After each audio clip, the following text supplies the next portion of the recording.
Welcome to another ride along with Ammar and Belal. We are here trying to make Ammar's flight, which is less than 30 minutes away. Less than 30 minutes away. We're about to turn, so hang on to your Bismillah. cell phones. I need to get myself Stabilizer. not a stabilizer, one of those suction cup tripod thingies for the car. They're like $4 on Amazon too. Anyway, all right. So today's topic, we actually had recorded it right after the previous one, but then we ran out of battery. It seems every single time that the Draw Muhammad issue comes up, people get baited, unfortunately. You know, and it's just the easiest way for people to just insult the Prophet sallallahu alaihi wasallam, and then boom, the Muslim world.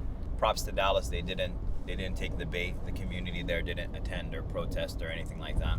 You know, I was reflecting on when they did the, even with the Charlie Hebdo attacks or the drawings. It's a prophetic. The Prophet sallallahu alaihi wasallam, he was insulted and he was ridiculed. Obviously, everybody knows that. He was, but in a particular instance, he was, they were calling him Mudhammam. Okay, Muhammad means the one who's worthy of praise. Mudhammam means the one who's worthy of blame. And so they inverted the meaning of his name. One thought that's always come to my mind is that the arguments that people use today in the, whether you want to call it slander or disrespect or whatever, is it something that's ever new? I mean, I don't think anything is new. But just what's new is that the Prophet ﷺ isn't alive. And so he has the option to forgive whoever he wishes, right?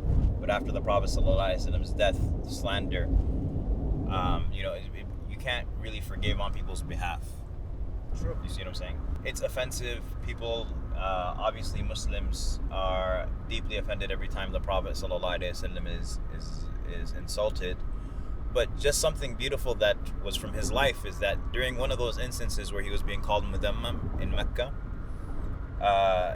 he says to Abu Bakr, he says to him, isn't it amazing how Allah Azza wa Jal has channeled the insults of Quraysh away from me, right?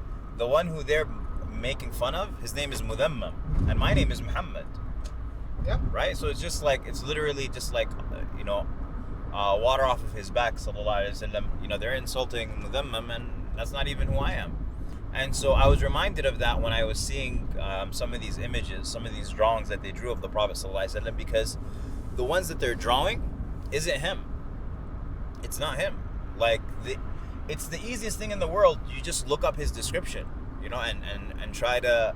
But Allah Azza wa Jal channeled their insults even away from the image of the Prophet sallallahu alaihi wasallam. So the ones that they draw are more reflective of their own, their racism, their own internal, it's not even a description of the Prophet sallallahu alaihi wasallam. It's like bushy eyebrows, ugly, little beard, lightning in his eyes.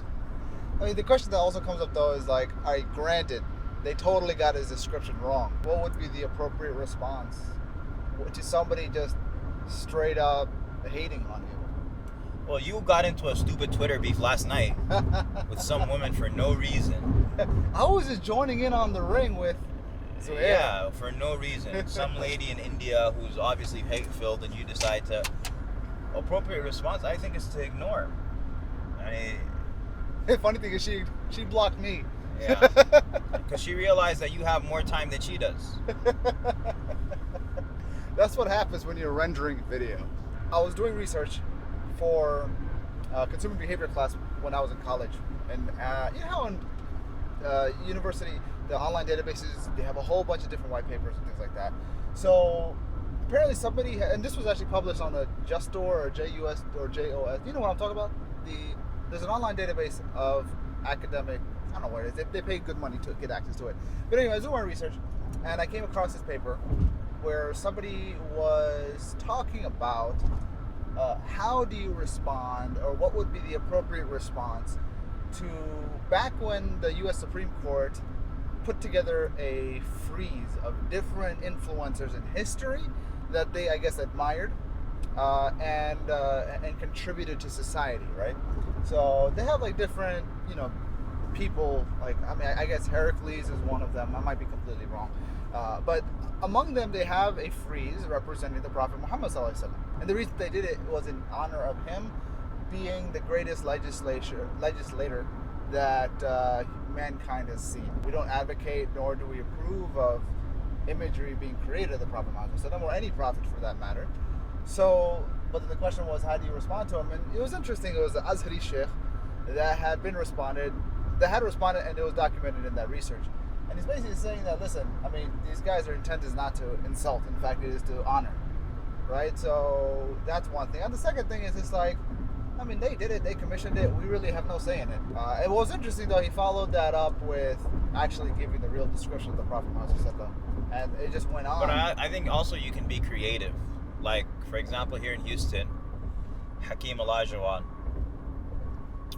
huge basketball star, took Houston to 2 finals. Part of the I don't know if Dream Team Houston's going to go to the finals anymore after that, but they wanted, he won 2 finals for them, 2 championships, and so he's a huge figure here. And they had wanted to create a statue of him outside of the... Hakeem Olajuwon himself. Okay. Outside kind of of the like what they stadium. did for Michael Jordan in Chicago. Yeah, exactly. So because he's Muslim, he was able to avoid that. And so when you go there, you're able to... There's a statue of his jersey. Oh, nice. Outside of the United Center. Not the United Center. The Dawah Center? Not the Dawah Center, the stadium. Oh, the stadium itself, okay. And so he is... so that's like a creative way for you to avoid these types of things. So I think creativity is... Well, you got to hand it to those guys who responded with Draw Muhammad Day with their own draw somebody they know as Muhammad. I mean, I thought that was kind of clever. But I mean, that's more or less, I mean, appropriately it was a response, but it wasn't something that's proactive. I guess the question that comes up then is, how do you... I'm just saying that brings up the other issue, which is, from a rock to a hard place. Because you're drawing somebody else, and then it comes to the discussion of... Oh, then you have the whole other fiqh issue of, like... There you go. What are you drawing? Haram, yani. Just saying. It's a discussion. The question, though, that comes up is, like, what are some creative ways that you can engage with people, at the same time let people know about and inform and educate people about who the Prophet Muhammad is? Yeah. That's a good question. What do you guys think? Love to hear your thoughts. We're almost at the airport. Let's see if Ammar makes his flight. Peace.